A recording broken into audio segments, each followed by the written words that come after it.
So if you're planning on auditioning for like some kind of drum corps or even WGI, be performance ready at least a month before whatever the audition. Until you get the actual audition material, try and find prior years of audition materials. So you can usually find that on their websites. Like now, they might have it up from this past season, and that'll give you like an idea of some of the things that you can work on. And then when you're practicing it, practice it in the absolute worst case scenario. So one of the things that I would do, wake up in the middle of the morning, like in the winter, and just go outside and practice on a pad as soon as I woke up. So 1, I was very tired. 2, it was very cold outside. 3, I hadn't warmed up or anything, and I'd play like the entire like audition repertoire going through it. And then that made it so that I was like worst case scenario, like ready to go. And if it was like, oh, it's cold now, I'd be like, oh, I've already prepared for this. I've gotten used to it, etc. If you're going somewhere cold, I also recommend getting really lightweight tactical gloves. So like gloves that have grip on it. And then that'll make it so that you don't have to like try and death grip your stick. There are, guess what? Many ways to play. Many different affordances and constraints for each one of the techniques that you use. So find one that works for you. So if somebody says you're playing the wrong way, well,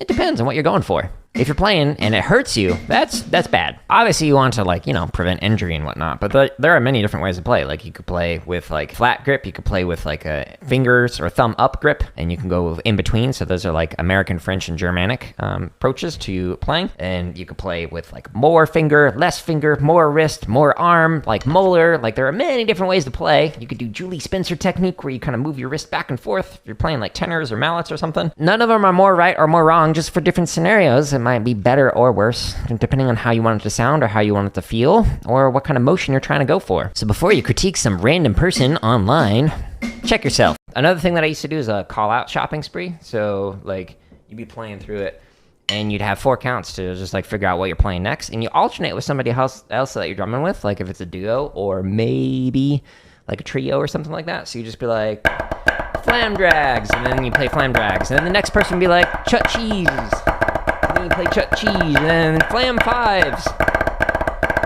and then etc. So you just like call it out, so it's like an infinite loop of shopping spree, and you don't know what's going to come next because you alternate with somebody and they'll come up with something.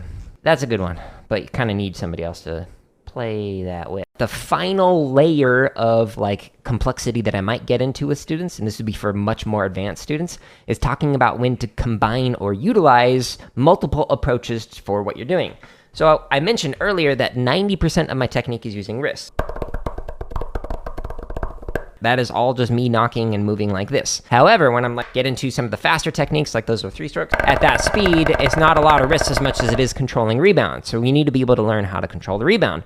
But then sometimes when doing a really fast, then I'm utilizing some finger in there to get those like faster notes in there. But the majority of what I'm doing is focusing on the wrist. Drummers will often take care of their hands and their wrists and maybe their forearms whenever they are practicing by massaging, stretching, etc. But another thing you got to consider is like what's above your forearm. So you might have a tight bicep if you play traditional grip, or maybe from working out, you might have a tight tricep, or maybe your shoulders are going to be tight. All of these instances of tightness can work their way down into your arms, your wrists, your fingers, etc. So that will negatively impact your playing, make it so that you are too tight, you won't have as good of endurance, and you won't be able to play as fast or as relaxed as you normally would. So make sure you're not just taking care of the lower part of your arm, but also the upper, maybe even your shoulder, neck, etc. Convocation was like the entire school of music gets together and watches people perform. And there's a person who is playing this phenomenal solo and got to a point where he messed up on something and he stopped playing and then like paused for a moment and was like, wait, what is that part?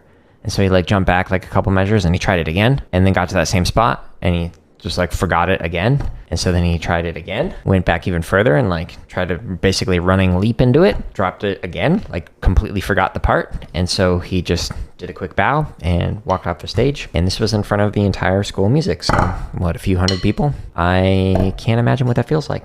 So one of the ways that I practice is I go up to like where it sounds good. Like let's say I can play stick control at, 120 or something. And after 120, it doesn't sound good. What I will do is like at the end of each one of my practice sessions, I will like practice it a few clicks faster, like maybe even 1 click or maybe 5 clicks. That way it like trains my hand and my brains to think and play a little bit faster than I actually can. And so it gets it out of control. So you'll notice in these streams, like I like to chop out at the end or like in the beginning earlier when I was playing through that cheese on the accents, I was intentionally trying to push my hands to play faster than it sounded good. And that makes it so that next time when I come to it, ideally it's going to be like 1% faster than it was when I had left it in the previous stream. Whenever you're practicing, one of the things that I recommend is try and make some minor adjustments with your playing as an experiment to see, did that adjustment make things sound better or worse or the same? That gives you some data for then, okay, maybe I can continue down that path or continue to do that or not. Maybe you find, okay, if I actually play with more relaxed technique, maybe it sounds better. But if I play with a tighter technique somewhere else, maybe it sounds better. Depends on what you're working on. So experiment with those little micro adjustments in your own playing. Here we go, crash and burn.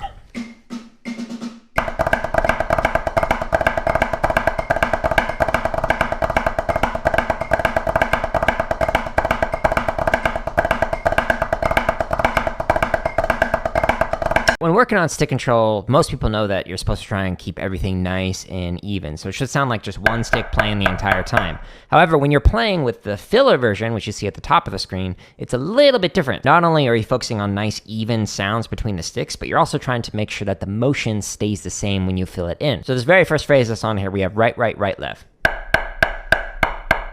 You keep that same pattern, but you fill it in. So I'm gonna play it first with the left hand low.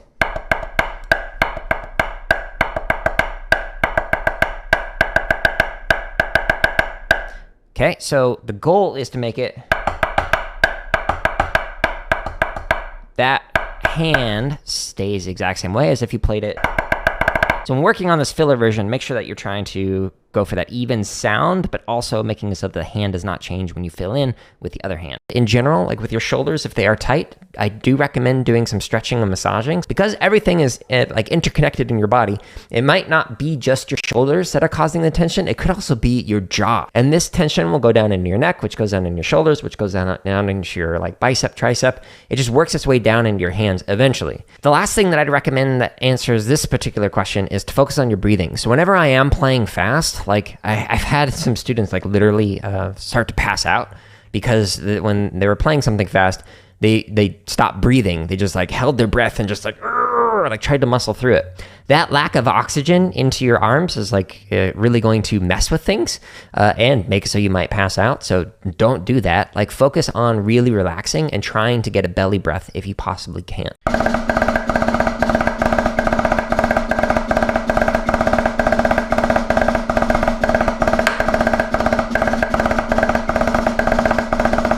Great way to work on your singles. You could also do this with double bass pedal. You can slow this down all the way to 20 beats a minute or as fast as 160. If you could play this at 160, you know, with your feet or your hands, send me a video of that. I'd like to see that. That'd be sweet. This playlist with Chug variations, you can either find on the home tab of my YouTube. I've got everything neatly organized into drumming, gaming, computer science stuff. Just simply click on the header and then boom, you only have to see the drumming stuff. But the best way to go is actually link at the top of the screen. Chug variations are here along with a bunch of other chop stuff.